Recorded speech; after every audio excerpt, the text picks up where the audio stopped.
3 T20 సిరీస్‌లో భాగంగా శనివారం జరిగిన రెండో మ్యాచ్‌లో సమిష్టిగా రాణించిన భారత్ 90 పరుగుల తేడాతో జింబాబ్వేను చిత్తుగా ఓడించేసింది. ఈ గెలుపుతో మరో మ్యాచ్ మిగిలి ఉండంగానే టీమిండియా 2-0తో సిరీస్ కైవసం చేసుకుంది. ఈ విజయానంతరం మాట్లాడిన శ్రేయస్ అయ్యర్ తిలక్ వర్మ, ఇషాన్ కిషన్ పైన షాకింగ్ కామెంట్స్ చేశాడు. అసలింతకీ తను ఏమన్నాడో ఒక్కసారి తెలుసుకుందాం. ఈ మ్యాచ్ గెలిచిన తీరు నాకు చాలా సంతోషాన్నిచ్చింది. ఇది సంపూర్ణ విజయం అని నేను నమ్ముతాను. జట్టులోని ప్రతి ఒక్కరూ ఈ విజయంలో భాగమయ్యారు. ముఖ్యంగా బ్యాటింగ్ అద్భుతంగా సాగింది. తిలక్ వర్మ అలాగే ఇషాన్ కిషన్ అసాధారణమైన ప్రదర్శన కనబరిచారు.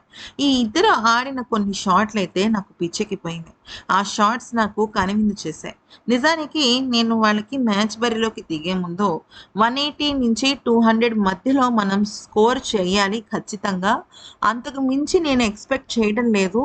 కానీ దానికి తగ్గకూడదు ఆ స్కోర్ అని చెప్పేసి అనుకున్నాను.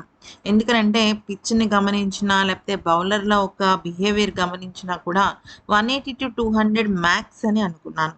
దానికి తోడు రా కొన్ని వికెట్లు చాలా కీలకమైన వికెట్లు తొందరగా ఔట్ అయిపోవడంతో ఇది ఇంక కన్ఫర్మ్ అనుకున్నా.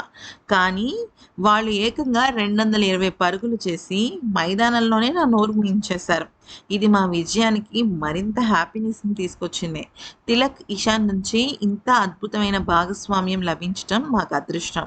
బౌలింగ్‌లో ఎప్పటిలాగే మా బౌలర్లు సత్తా చాటారు. సరైన లైన్ అండ్ లెంగ్త్‌లో బౌలింగ్ వేసి జింబాబ్వేను 130 పరుగులకి ఆలౌట్ చేశారు. ఇక ఈ జట్టు ఫియర్‌లెస్ గేమ్ ఆడింది. అలా ఆడాలి కూడా. రాబోయే మ్యాచెస్‌లో కూడా అదే జరగాలి. ఈ మ్యాచ్‌కి ముందు మా ఆటగాళ్లను నేను ఒకటే హెచ్చరించాను. గత ప్రదర్శన గురించి ఎక్కువగా ఆలోచించకుండా ముందుకు సాగాలి. తప్పులు మాత్రమే తెలుసుకుని దాన్ని సరిదిద్దుకునే ప్రయత్నం చేయాలి కానీ డిప్రెషన్‌తో కృంగిపోకూడదని ఉండాలి. ప్రెజెంట్‌లోనే ఎప్పుడు బ్రతకాలని చెప్పాను అంటూ చెప్పుకొచ్చాడు. ఇక రేపటి మ్యాచ్ అనేది మాకు ఇంకొక అవకాశమని, దానికోసం ఎదురు చూసి మేము క్లీన్ స్వీప్ చేయాలనుకుంటున్నామని చెప్పుకొచ్చాడు.